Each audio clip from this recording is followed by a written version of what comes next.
Olá, gente santa! Deus abençoe a todos e a todas.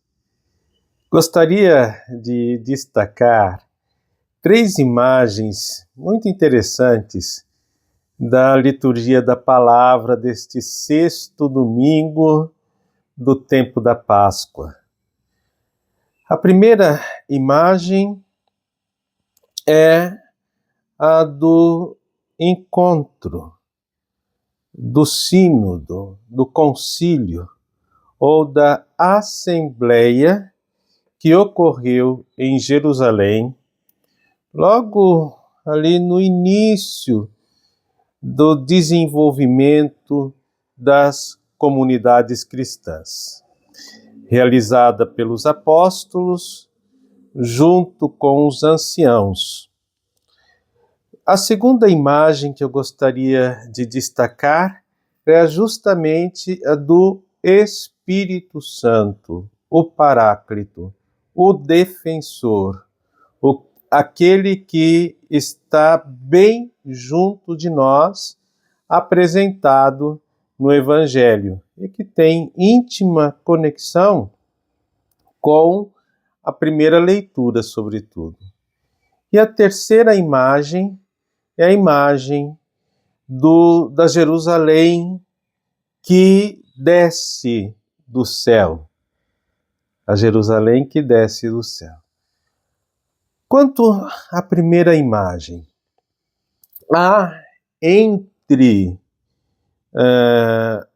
a comunidade de cristãos e alguns judeus um conflito doutrinário em torno da questão da circuncisão.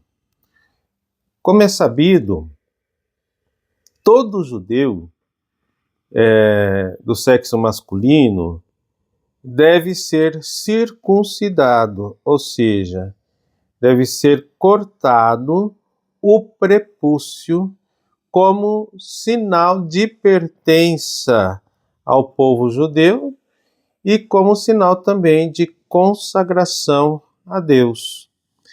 Alguns judeus foram aos cristãos de Antioquia e disseram: vocês têm que ser circuncidados se vocês quiserem ser salvos.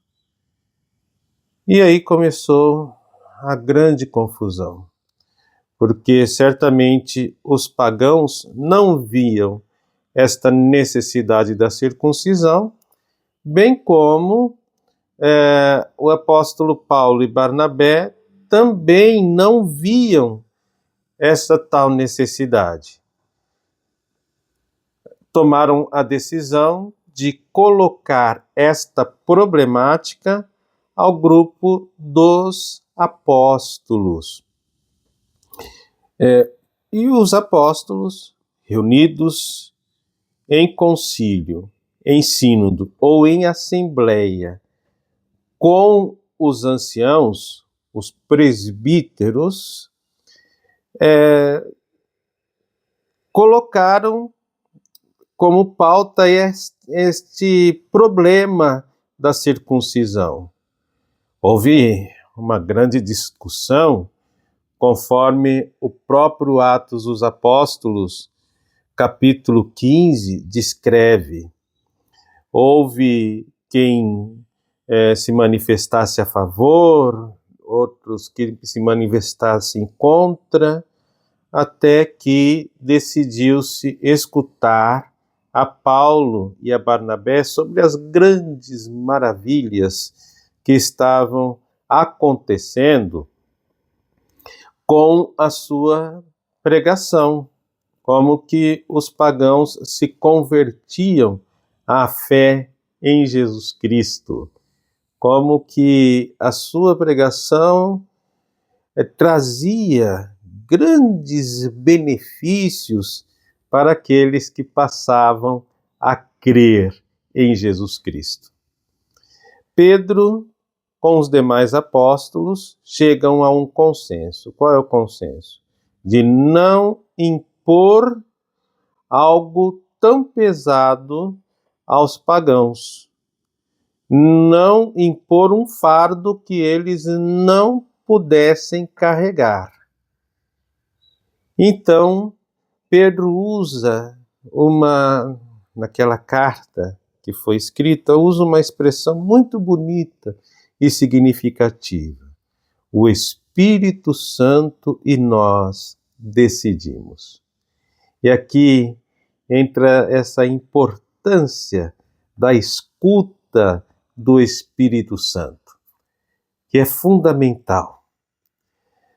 E nos dá a oportunidade de falar agora sobre a segunda imagem, que é justamente a imagem do defensor, do Espírito Paráclito, daquele que está junto de nós para nos acompanhar, para nos iluminar e nos defender, ser o nosso advogado. É necessário escutar o Espírito Santo, sempre, sempre. Seja em nível individual, seja em nível comunitário.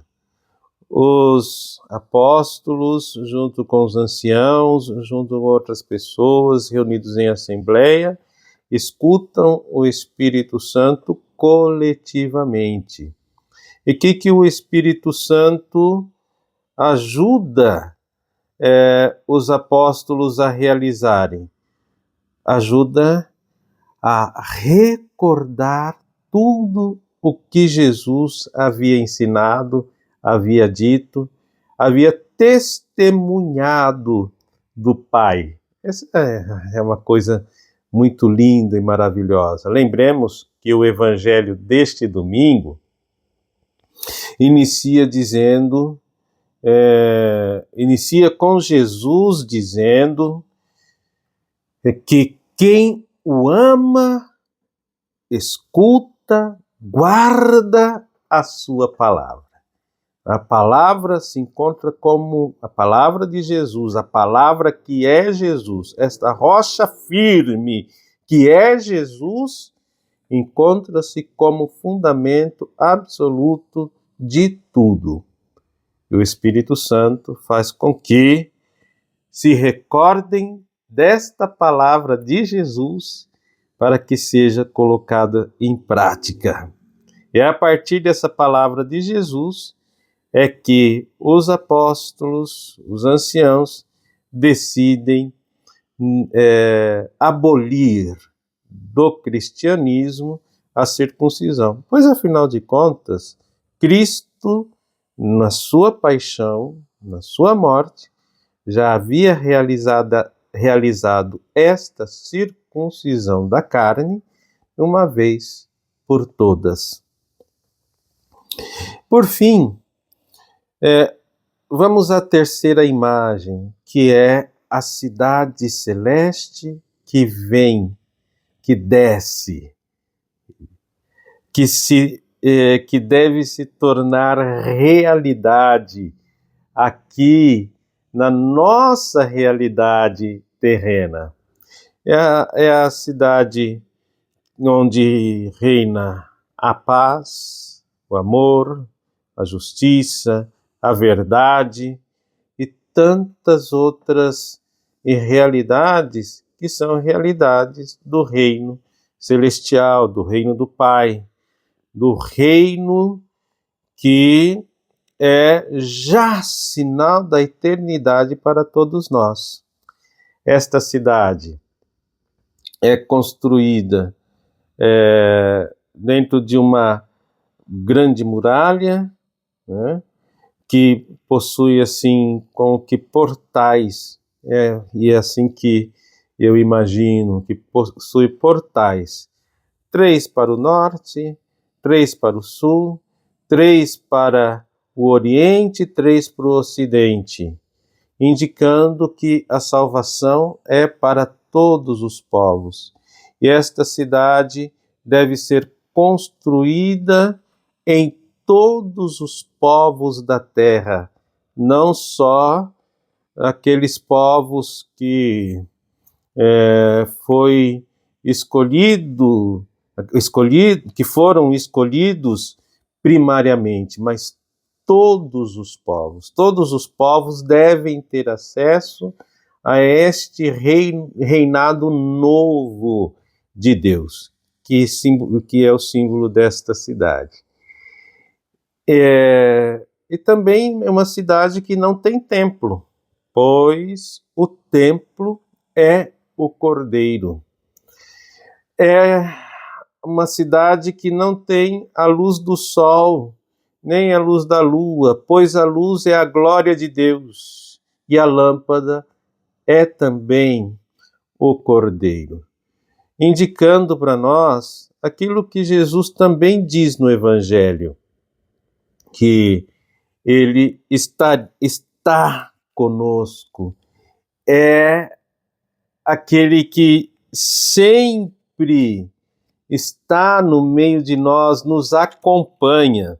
Olha só o que Jesus, no final do Evangelho, diz: deixo-vos a minha paz vos dou, mas não a dou como o mundo. Uma paz que é aquela pax romana, que acontece entre uma guerra e outra, né? Aquela paz que é uma certa quietude, aquela paz que brota de acordos, né?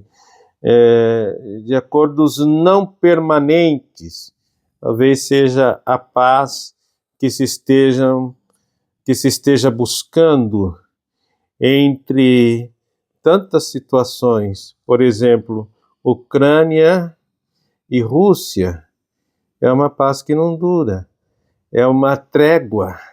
Então, esta não é a paz que Jesus promete, mas é a paz perpétua, a paz dos corações, que brota primeiro no coração do ser humano. É a paz definitiva. Então, aí Jesus continua: não se perturbe nem se intimide o vosso coração. Ouviste que eu vos disse: vou, mas voltarei a vós. E é aqui que, creio eu, se representa maravilhosamente esta Jerusalém que desce, que vem a nós, que está no meio de nós. Não é uma realidade apenas futura, que vai acontecer apenas depois da morte, mas é a realidade que já é viva, presente no meio de nós. Por quê? Porque Jesus está no meio de nós, ressuscitado, vivo, eterno, para sempre, não só até o fim dos tempos, mas para toda a eternidade.